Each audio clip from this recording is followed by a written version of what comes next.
Jen, Coach. Obviously, this is a very frustrating way to go out, which can be very cruel sometimes. I'm really proud of our team and the way we played, and we just didn't finish regulation, and then we needed to make one more play in overtime to advance. And give Oklahoma State credit, they fought and they just refused to lose. Questions for two athletes? Raise your hand. We'll get a mic to you.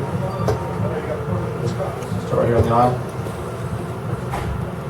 Both Jenna and Sarah, you guys have all momentum. You're up 55 to 47, I think, after what you made a three, and the last 11 or so minutes, 5 points. What happened to the offense there? It seemed like everybody kind of just stood around the perimeter and hoped somebody would make shots. Sarah, start with you, please. We were playing a flat-up offense, and we're getting complacent. We weren't attacking it, and we weren't looking to shoot. We asked for a couple shots in the end that we would have usually shot, and we just kind of tried not to lose as opposed to trying to win and finish the game off. Jenna? I think also they pushed it really long conversion. We didn't get back in there making some good shots in conversion in the second half. When we started going on a run, they started to push it more. So we stopped scoring and they started scoring more, obviously. Additional questions, student athletes? Raise your hand. You have one right here. Jenny, you took a shot there late, a shot that needed to be taken with the shot clock running down. Can you take us through that play and what you saw? We knew with Thursday on that there was going to be a shot open in the corner. So if we got it done in the corner, you have to take that shot. You can't pass it up. So I just pretty sure just didn't knock it down. Go right here. Sarah, can you compare this to 2012 and it's almost the exact same outcome, same day? Yeah, it is really similar to that game. That game we were up to. We let it get away. And we kind of did the same thing today. I mean, give credit to Oklahoma State. They kind of took it from us in the end there. They made the plays down the stretch that they had to. They're a great team, obviously.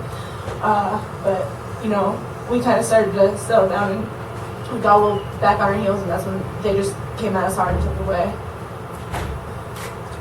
Similar to St. Bonaventure, was to answer your question.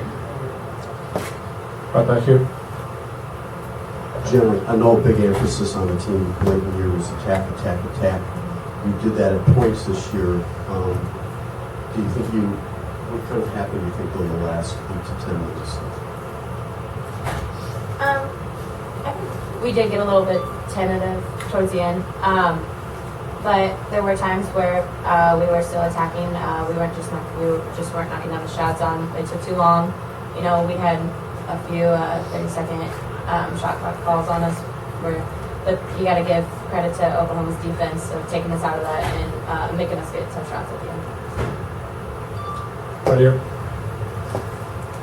For both of you, I know you had a 10-point lead in the second half, but when it comes down to 1 point, I think you probably go back and look at everything. You missed, I think, 12 layups in the first half. Was that nerves? Was that just, just a situation they were closing down and forcing you to redirect layups? What was the deal there early? Sarah, start with you again, please. I think that we were a little bit nervous coming into the game. You could tell we missed some layups, like wide open layups that we wouldn't usually miss. We focus on finishing our layups. We try to, shoot as efficient field goal percentage as possible, and we just didn't finish our layups. Usually, when we're in a situation like that and we can finish them, we do. And today, I think we're a little bit nervous going into the game and came back to bite us. Jenny, you want to add anything? Basically the same as Hanson, and when we were going in there, we were altering our shots to the defense and just trying not to get blocked because they were quicker and a lot bigger than us. So I think that had a lot to do with it too, instead of just going straight up. Take one or two more with the student athletes right here. Yeah, this is for both of you. Earlier in the season, when you got down like you did today, it would have been usually a different loss. Today, you rallied and you hung in there. Is that kind of a sign of the growth of your team? And just kind of talk about what you talked about. We're having a tough time making shots. Jen, I'll start with you this time. Yeah, I think that definitely shows where earlier in the season when we were playing big teams, we kind of struggled. And I think that does show just how much we have grown towards the end of the season, just coming together, you know. We've been in overtime situations before, obviously with Stetson 2 times. But when you're going against this kind of caliber, this team, strong team like Oklahoma State, you got to be able to finish, and especially in situations like this. Sarah? What the question is, I'm sorry. I was saying that early in the season when you would get down like you did today, Yeah, I think it, like Jenna was saying, I think it definitely shows the growth of our team. We came together a lot. I think in the beginning of the season, we had a lot of new people coming in, and we weren't 100% comfortable playing with each other. We liked each other well enough, and we just didn't have it on the court at that point. And when people would start to or when they would start, other teams would start to go and we'd start to crumble. And now we've come together, we've become a family. You can tell it on the court. I just think it just speaks volumes for our growth over the past 7 months. So one final question, right here. Sarah, when you guys had that 2-point lead, they started chipping away at it. Did 2012 get back in your mind? Did you think back on that at all? At that point, no. I was kind of like into the game, but now looking back, yeah. We've had games where we've let teams get back into it, even the Stetson game.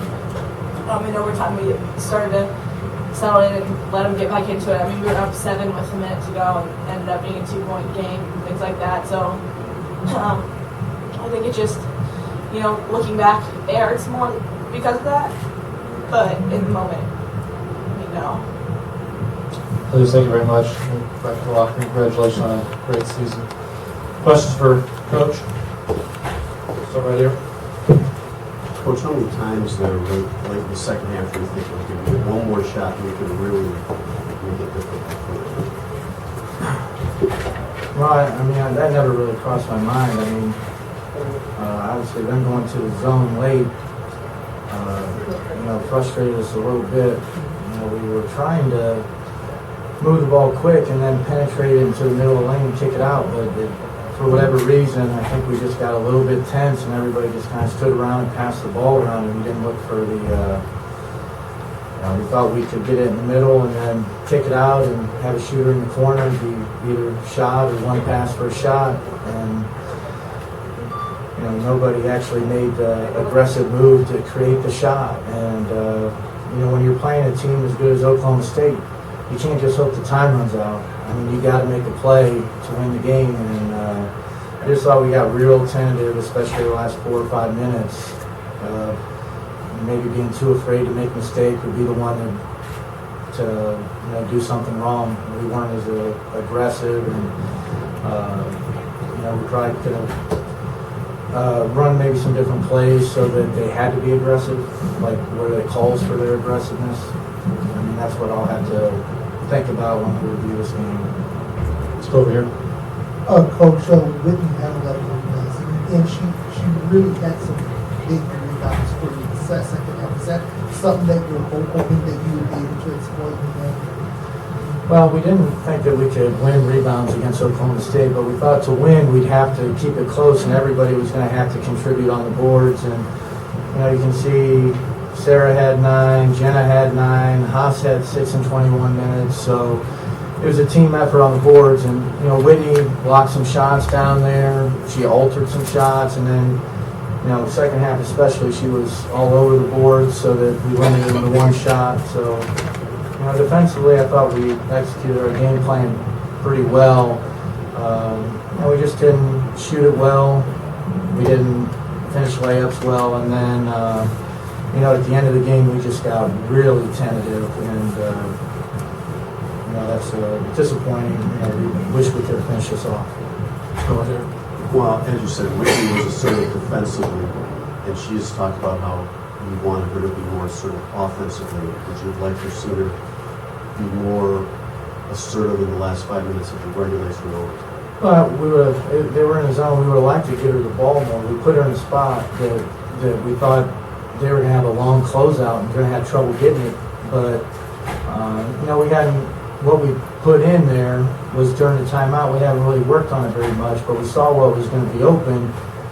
And when we got the ball in that situation, our for whatever reason, we passed it away from her when she was open in the corner.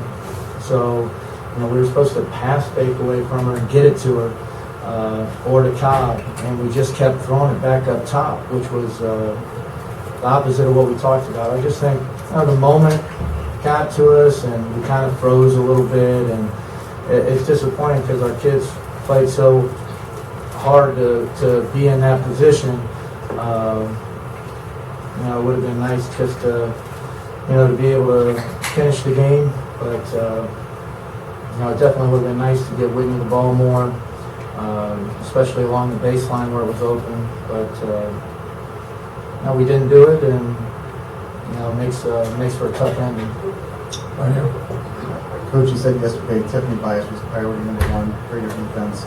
She went 1 of 9 with 8 turnovers, but she made the shot, got a steal, and I think kind of made a shot in traffic to get the game winner. So overall, you got to be pleased, but on top of that, she had 8 assists and made a huge play. Yeah, she's a great all-around player.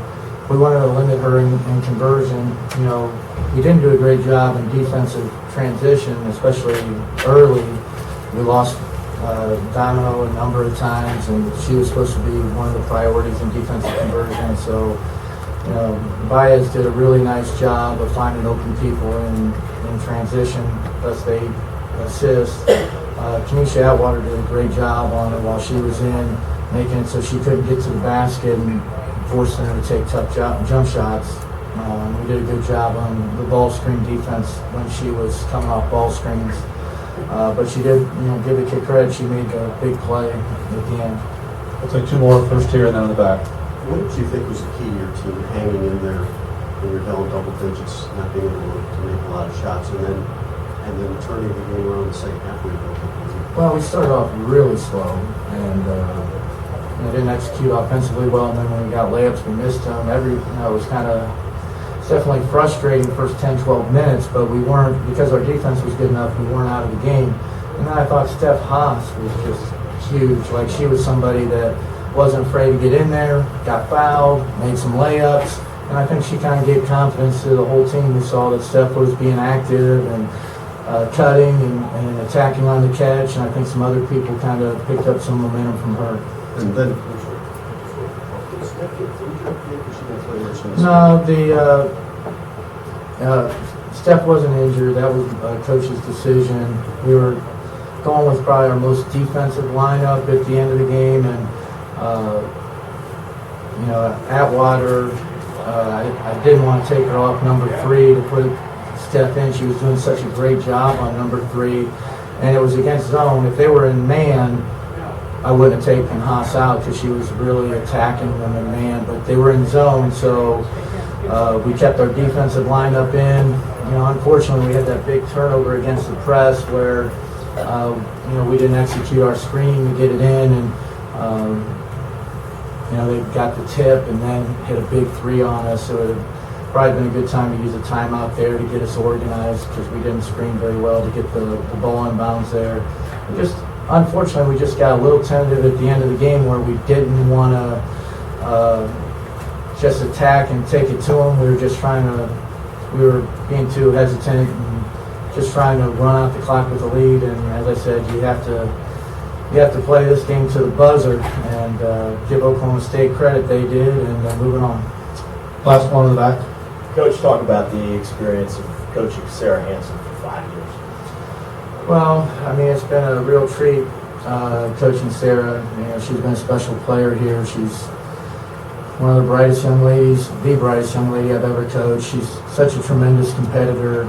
It would have been nice to see her get to advance in this tournament, and that's going to be another frustration about this is our 2 trips here.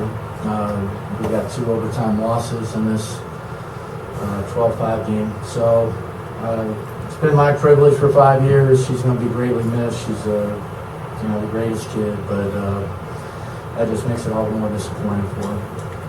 Coach, thank you very much. Thank you.